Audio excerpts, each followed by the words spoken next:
Hello everyone, welcome back to my No Buy Year. In today's video, I'm going to be talking about feeling influence.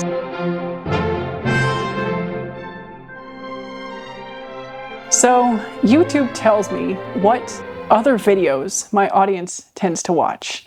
And based on that information, I would be highly suspicious that many of my audience will know the video to which I refer and may have also watched this creator's video. And I would like to start off by saying this is not a reflection on that piece of content at all, or anything in specific as such. So let me get that out of the way. This is not a reflection on the content I saw, but again, on my feelings of influence. And it's not only that one piece of content either. And I'll expand upon this and it will hopefully become clear as this conversation goes on. So with that out of the way, I happened to watch a pants declutter. And I kind of skimmed through the video, to be honest, because I'm trying to be much more conscious about what kind of content that I'm watching these days, even if it's just in the background of another household activity. And I realized quickly that I didn't need to watch the whole thing in detail. But there were aspects of seeing this piece of content that left me feeling a certain type of way. And I wanted to talk about that on this channel and also discuss a few other examples of things in my life that have cropped up more recently in my feelings and responses. And it's kind of, again, all in the realms of fashion, beauty, and jewelry. So this is kind of maybe going to be my fashion video of this week. But starting off with the pants. So this, again, is not specific to this one piece of content. I think there are many, many examples of creators on the internet, fashion influencers, if you will, that show collections of clothing. And in many cases, because their job is to create content based upon outfits and pieces of clothing, they will have a larger collection than the average person needs. But what happens when we, as part of the community at large, see these collections so often is we begin to think that that's what a normal collection looks like. And there is a part of this awareness as well that influencers are people just like us. They're not necessarily fashion designers or stylists by profession. And so somebody like us who doesn't work within fashion per se, in the same way that it used to be before the days of the internet. What I'm trying to say is when we see somebody who we perceive to be maybe more realistic or more of an average person just like us, not necessarily somebody working in fashion, and they have this size of collection, we might start to think that our own shopping habits are justifiable, are normal, are maybe not as bad because we don't have 100 pairs of pants, 50 pairs of pants, 30 pairs of pants. Our own collection of maybe 20 pairs of pants starts to feel very normal, even if the reality is that it's more than we actually need to live our day-to-day lives. And again, this is not a judgment on whether other people have too many pairs of pants for their everyday lives. While I might intuitively argue that having 30, 40, 50 pairs of pants is more than anybody needs, it's not based on any informational data. If that person wears that 50 pairs of pants collection in their wardrobe for the rest of their life and rotates through them and takes care of them and they never wear out, it very well may be justifiable to them and to others. And I'm not here to make that judgment today. That might come on another day. But if it does come, it will be backed by data. It will be backed by how many times that means pants get worn in a year, and do we think that's reasonable? It will be backed by information about how they're produced and the cost of production and greenhouse gas emissions of them being shipped and all that. This is not going to be the way that I share that kind of judgment if I ever do share that kind of judgment. So bringing it back to my experience, my attention to pants was awakened when I saw this particular video and thought about all the examples of wardrobes that I've seen in my past of content consuming. And I have a pair of pants on my wish list. If you've been here for any appreciable amount of time, you may already know that I have the Tibby Sid jeans on my wish list. Ironically, I first saw these on a fashion influencer as well. Furthermore, a fashion influencer who also has more pairs of jeans than I think I would ever need in my own life. So again, that kind of influence, but also quantity influence of normalization of what would be too much for me, if that makes sense. And especially perhaps because of seeing these pants in this context, where not only is this a cool pair of pants that I kind of am attracted to as far as their own design elements, I'm also seeing this in the context of oh, okay, like if I want these pants, I would still only then have 6 pairs of jeans or 7 pairs of jeans, and this creator might have 20. You know, like it's all this piece of the puzzle that's conspiring to make it feel okay for me to buy that particular pair. And I'm not going off of affiliate links or supporting a creator if I do eventually buy these pants. So that's not necessarily part of this conversation. However, you know, it's not a stretch to say that it's probably likely that this creator who initially influenced me about these pants has linked them in their description somewhere and could be making a kickback by influencing people like me to want to buy these pants. Now, these particular pants are in the realms of $500, so it's not likely that most of the viewers of any channel online are going to see these pants and immediately go through and buy a $500 pair of jeans, or at least I hope not. I don't even think in my heyday of having a shopping problem I would drop $500 from a one site in a video influence. I would probably be thinking about that one for a while, even just because of that price point. The other thing that these peeks into people's wardrobes, and I've done it too, so I'm really not trying to judge. I've also shown everybody on the internet how many pairs of pants I have, and I perceive that as too much as well. But the other thing that getting this peek into other people's wardrobes makes me realize is that it's very easy to end up in that position of having 40 pairs of pants, or 50 shirts, or 27 dresses, or, you know, whatever is too much. 100 dresses, 100 shirts. The numbers aren't even important, but the point is, it really showcases how easy it is to arrive at this place of too much. And that's why I made my wardrobe videos in the first place, kind of a third of the way through my no-buy year, where I feel like I have too much, and I've been slowly decluttering this whole year, and I'm only now just reaching a point where I can look at the numbers and think, maybe this is okay if I wear all the things. And again, I intend to do examinations of cost per wear, you know, how much I actually wear each piece in my wardrobe, and then kind of break down, do I really think that I have too many shirts for the amount that I wear them, and how long I think they'll be lasting in my wardrobe. So there's going to be more information to come and examination of this. But the thing is, when you bring something new into your wardrobe, it's that act, the shopping, the acquiring, right? That can be repeated over and over and over again. And you can even acquire more than one pair of pants on a day, right? For, you know, to stick with the pants example. You can only really wear one pair of pants in a day, but you can buy 10 pairs of pants in a day. You know, that's a fairly easy thing to do. Most of us probably don't do that every day, hopefully. But my point is that it's easy to arrive in this place, even as a conscious consumer, of having more than we want to have. And the easiest way, or the most cost-effective way to not do this in the future, is to just not buy those things in the first place. So how do we get to that place where not buying is our default? Now, the reason that I mentioned the pants on my wish list is that after seeing these examples in the media and reflecting on how much I've seen about these, my desire for those pants was reawakened. And I suddenly had this idea that to add that pair of pants to my wardrobe would be very reasonable, because I don't have as many pants as I've seen in these other 10 people's closets that I've peeked into.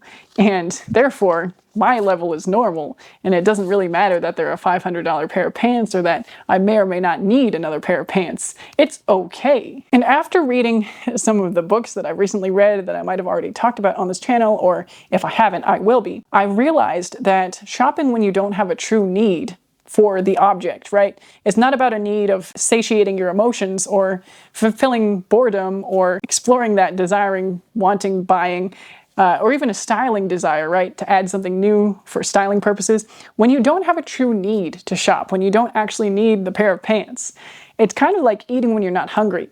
And it's kind of more widely known, I would think, that eating when you're not hungry, especially if you choose junky foods, is going to lead to unhealthy results. And I think it's the same for shopping, where buying things when you don't have a true need could lead to unhealthy results.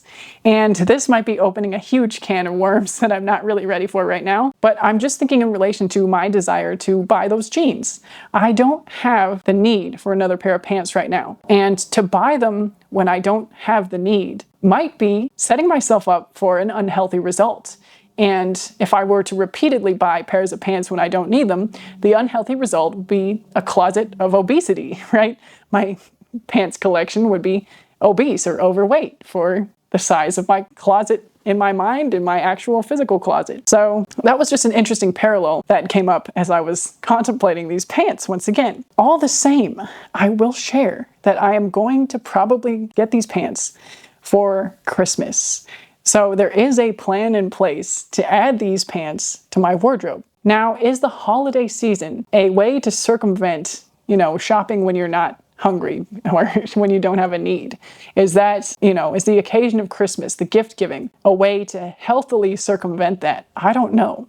This is the very beginning of this journey, right? It's not the beginning of the journey of wanting these pants, but it's kind of the beginning of a journey exploring how to shop, because I just don't know if I'm going to go forward after this no-buy year never shopping when I don't need anything, right? If everything I buy has to fulfill a legitimate need, or if there will be criteria that make it okay to maybe swap something in my wardrobe out. I can already envision, if I get a cobalt blue version of the tight long sleeved shirt, perhaps I will swap out those two that I have in favor of adding the one that I think will actually add some power to my wardrobe. And I don't, on principle, think that that's damaging, especially if I can find one secondhand, especially if I rehome the ones that I own. So there's all sorts of criteria floating around here that make a difference, right? And in the case of these jeans, my husband has known about this desire for this whole year, and he's happy to buy them for Christmas. We're going to keep an eye out and see if there's any sales or discounts that we can take advantage of in the season to follow. There is an exception, at least for no-buy, for gift-giving occasions. And in this case, I've come to a point where I at least will not be buying the gift for myself, right? It will be a gift from my husband to me that he knows about before they're purchased. This is a massive difference from in the past, right? Oftentimes, I would purchase gifts for myself that he wouldn't know about until after I'd purchased them.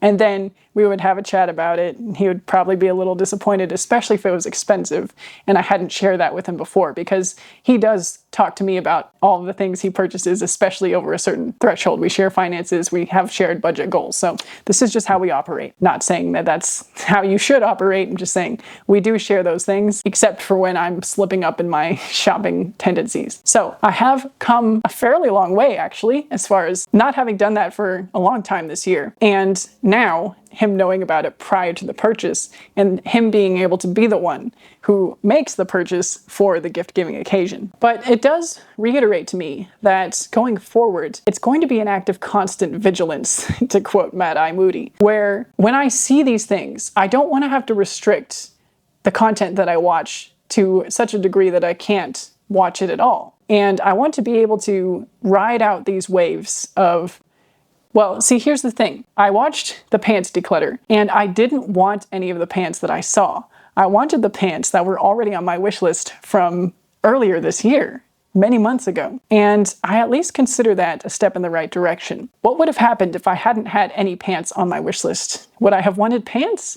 I don't really know. I wasn't attracted to any of the pants that I was seeing on the screen, and I could actually quantify that. The ones that I liked were ones that I already owned similar versions of, and I didn't feel compelled to upgrade what I have. I didn't feel compelled to emulate the creator's style. I didn't feel compelled to try something new or try to want something new.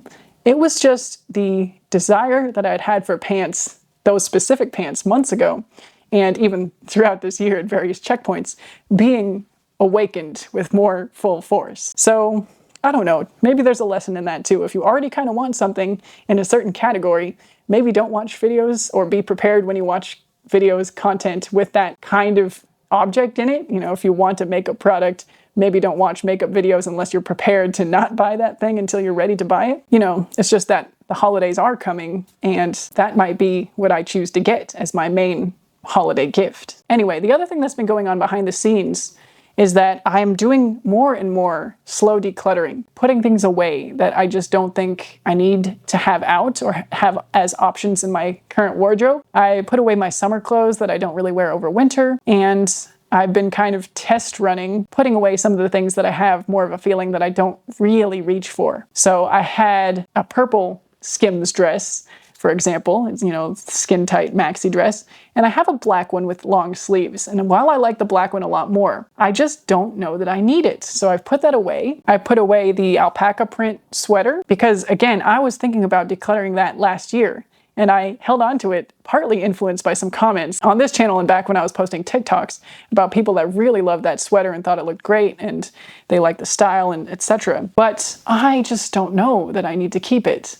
And again, I wore this necklace. I have another example right here. I wore this Pamela card necklace. Sorry, that is probably not very visible here. I wore this in a recent video, and I viscerally remember wanting this necklace after seeing it in some fashion creators' videos. And I remember having this on my wish list. I remember thinking about it for the longest time. It's like $200 or more. So it wasn't a cheap purchase for me by any means. And I talked about it with my husband because it's so expensive and it was meant to be a gift for a holiday. I can't actually remember which one right now, but it was a gift. I viscerally remember wanting this, and here I am, not even that much later. It's probably within the past 3 years that I got this necklace. Here I am thinking that I really don't need it. It's really not even my style, and I shouldn't have spent that money in the first place. And I might resell this. I hesitate because, you know, it was so expensive, but also because I remember how much I wanted it. And it's like I'm wading through some kind of quicksand of so many different emotions related to the acquisition of stuff, and now related to the decluttering of stuff, the deacquisition of stuff. And it's so bizarre in a way, because this was definitely not a need. While I kind of wrangled it to be a need for a gift-giving occasion, it wasn't clearly something that had longevity in my closet. And I talked already about how to turn things you regret purchasing into things you don't regret anymore. And, you know, spoiler alert, the main way to do that is by using the thing. I wore this in a video. I haven't been able to bring myself to wear this out. It just doesn't really go with my outfits, doesn't really go with my style, doesn't really add anything that I'm looking to add to my presentation. Like, it's not exciting to me anymore. And it blows my mind how I remember how much I wanted this, how I remember thinking, oh, it's gonna add so much to my style. This is me, this organic pearl, this gold, how it's kind of imperfect and organic and natural. And, you know, there are still outfits that I can see it looking okay with, but it just isn't me. And how did I get so fooled or swept up into the idea that this could be me? And is there a way to avoid that? Can I be sure that the jeans that I'm thinking about doing the same thing for, essentially, aren't me falling into the same mistake? Now, there are a couple of reasons already that I feel like they're not as dangerous as this necklace. First of all, I didn't think about this necklace for 9 months. You know, before I get these jeans as a gift, it'll probably have been 9 months of reflecting on them. I do have a history of wearing jeans, much more than I have a history of wearing necklaces. I did buy a pair of jeans from this brand when I failed my no-buy earlier this year, and they have become my most worn pair of jeans. So there are points in favor of this pants purchase. But the fact of the matter is, I'm feeling very influenced right now. And it's very hard, even now, after 9 months of no-buy, not to act on that feeling of influence. And in fact, you could argue that I did act on it by talking about it with my husband and kind of getting his green light for having them as a Christmas gift. You know, watching to see if they go on sale, and he'll, at that point, buy them for me for Christmas.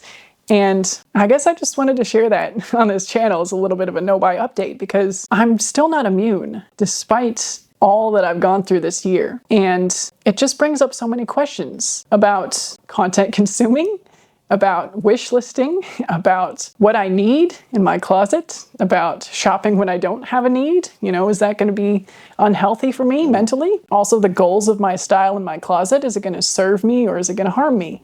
Am I going to regret it in the future? Am I going to wish that I'd never bought those jeans, especially at that price? Like, there's so many questions that this brings up. And once again, I would love to throw it to you, anybody who's watching this video. Have you felt influenced this year? If you've embarked on a challenge of trying to buy less stuff, have you still felt influenced? Have you limited the content that you've clicked on as a result? What are the measures you've taken to not give in to the influence that comes across your path? What do you get out of watching content that shows a lot of things, a lot of stuff, if you're not going to look for things to want and to buy? And again, this is kind of why I ended up skimming some of these videos in the first place, when I realized I don't know what I'm going to get out of watching this if I'm not looking for something to be inspired to want or to buy. There might be a better approach, there might be a different approach, There's also that aspect of just, spending time with the creator, making the piece of content, and that's valid as well. But I'm gonna have to do some more reflection on this. I can feel it. And we'll see where I end up landing. And as always, I would love to hear where you've landed, where you are right now as well. And it might inform how I think about it too. It often does. Your thoughts often do help inform my own journey here. So I would love to hear from you. And if you've made it to the end of this video, thank you so much for watching. And I will see you in the next one. Bye for now. Do you remember when you wanted what you have now?